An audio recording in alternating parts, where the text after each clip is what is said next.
tenho que soletrar pra vocês? Sim. Ai. Tudo começou em 1776. Por acaso vai ser mais uma história chata? Quieto!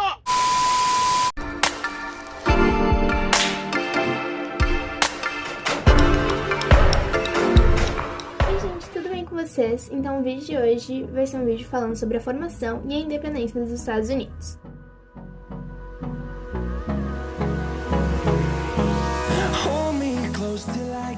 Colonização. A primeira tentativa de colonização foi durante o reinado de Elizabeth I. Em 1585, o Sir Walter Raleigh ele vai fundar um pequeno povoado na costa leste, onde hoje em dia a gente conhece como Virgínia, mas vai fracassar essa tentativa dele de colonização por causa de fome, de doenças e também da resistência dos indígenas. A colonização ia fazer com que vários desses povos e culturas fossem mortos.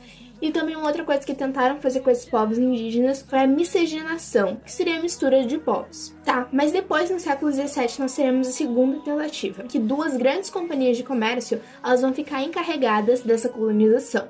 Essas empresas, elas eram capitalistas formadas por comercializantes, que o interesse deles era trazer pessoas para cá e mercadorias com o objetivo de lucro. Então eles fizeram uma propaganda que começou a atrair um monte de gente.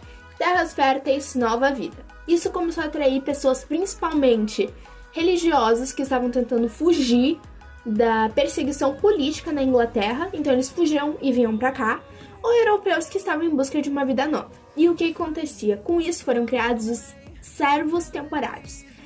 Essas pessoas que vinham pra cá, muitas vezes, elas eram meio que sustentadas, assim, alguma pessoa ia pagar a viagem delas pelos Estados Unidos, e as pessoas eram servos temporários de 4 a 5 anos para aquela pessoa. Então, por exemplo, eu sou da Itália, eu quero ir para os Estados Unidos para tentar uma vida nova, mas eu não tenho dinheiro agora. Alguém pode me financiar e depois, quando eu for para os Estados Unidos, como essa pessoa pagou para mim e tal, eu vou ser uma serva temporária para essa pessoa de 4 a 5 anos. Então foi basicamente assim como se deu a colonização dos Estados Unidos. Economia. A economia, ela dependia principalmente de condições geográficas e os interesses dos colonos. E os africanos e seus descendentes foram os que mais contribuíram, entre grandes aspas, para essa economia. No sul, a maior fonte econômica se dava pela propriedade escravocrata, onde tinha plantation, que era um sistema muito conhecido na época de tabaco, algodão e anil, que era a venda desses produtos e a produção deles, que eram destinados para o mercado externo. Sendo assim, o sul ele era completamente dependente da Inglaterra para poder se sustentar, por causa que tudo que era produzido no sul era vendido somente e apenas para a Inglaterra, enquanto a Inglaterra vendia suas coisas para o sul. Então ele era completamente dependente economicamente. E foi no sul dos Estados Unidos onde se deu a substituição de servos brancos por servos de descendente africana. E de 1620 até 1860 já eram mais de 400 mil africanos escravizados. Enquanto isso, no norte, a economia se resumia na policultura, que eram vários alimentos que seriam produzidos, na manufatura e no comércio triangular. O comércio triangular ele se divide em 3 principais etapas. A primeira delas é onde os colonos eles pegariam um melaço nas Antilhas e com ele produziriam o rum.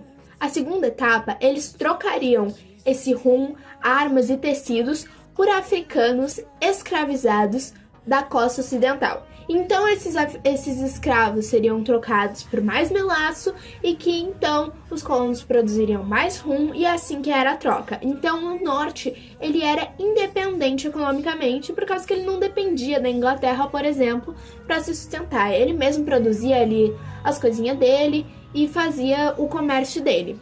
Política.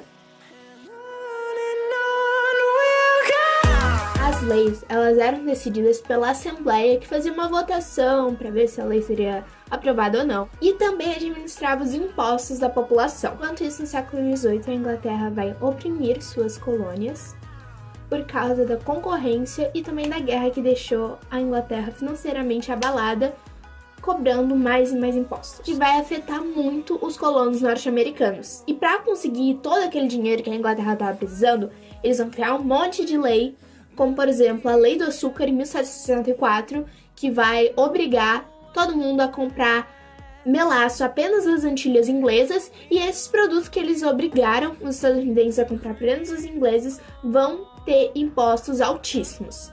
No ano seguinte, em 1765, teremos a Lei do Selo, que vai obrigar jornais, cartões postais, etc., a terem um selo inglês que deveriam ser comprados.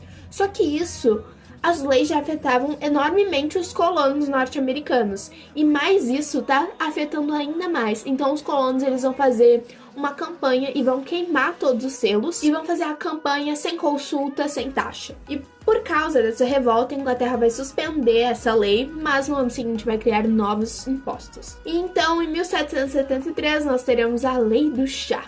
Eu acho que todo mundo já viu aquela coisinha que ficam dizendo que os britânicos gostam muito de tomar chá. Ou aquela imagem, até mesmo um desenho do Jovens Titãs em que tem um barco e um monte de chá em volta.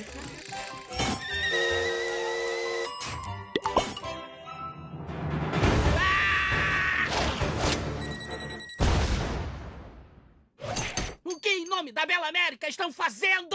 Só bebendo essa deliciosa salada de água quente. Ele quis dizer chá. Eu entendi.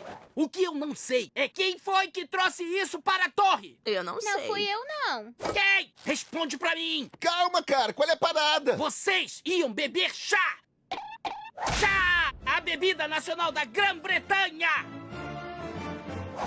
Eu tenho que soletrar pra vocês. Sim. Ai. Tudo começou em Por 1776. acaso vai ser mais uma história chata? Quieto! Tudo começou em 1776. O Império Britânico dominava as colônias americanas. Soldados britânicos poderiam ficar na casa de qualquer um a qualquer hora e os impostos eram injustos. Mas o pior de tudo é que todos eram obrigados a tomar chá. Refrigerante era proibido. Era terrível. Finalmente, George Washington e os pais fundadores não aguentaram mais. Com a ajuda da poderosa águia careca e da Estátua da Liberdade, eles declararam independência e jogaram todo o chá no Na oceano. Companhia das Índias Orientais, eles vão vender o chá para as 13 colônias. Só que eles já estão tão de saco cheio de tanto imposto, tanta lei ridícula, tanta lei assim que fica tentando tirar todo o dinheiro deles, que 150 colonos vão jogar todos os chás ao mar, prejudicando enormemente a Inglaterra. Então nós teremos as leis intoleráveis em 1774, que seria uma resposta a esse episódio do chá. E essas leis intoleráveis têm 3 requisitos, digamos assim, 3 coisas muito ruins que vão acontecer. Primeiro vai ser o fechamento do porto de Boston até os colonos pagarem todo o prejuízo que a Inglaterra sofreu. Segundo vai ser a ocupação de Massachusetts pelo exército inglês. E a terceira vai ser o julgamento dos colonos rebelados pelos tribunais ingleses. Constituição.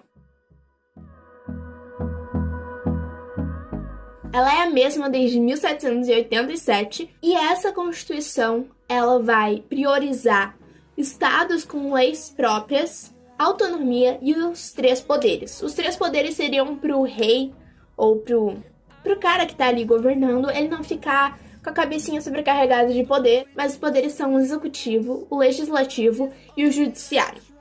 E então, depois de toda essa revolta que os ingleses tiveram com essas leis, eles finalmente vão conseguir a independência. Mas como é que vai acontecer isso? O segundo Congresso Continental da Filadélfia, eles vão dar armas para os cidadãos para eles conseguirem ter independência da Inglaterra. E o Thomas Jefferson, ele vai criar uma frase bastante conhecida que é livres e independentes. Ele vai ser o primeiro país americano, os Estados Unidos, é o primeiro país americano. Em 1783, teremos o Tratado de Paris, em que a Inglaterra vai reconhecer a independência dos Estados Unidos. Os indígenas, eles vão ser enormemente prejudicados. As mulheres vão ser excluídas da sociedade.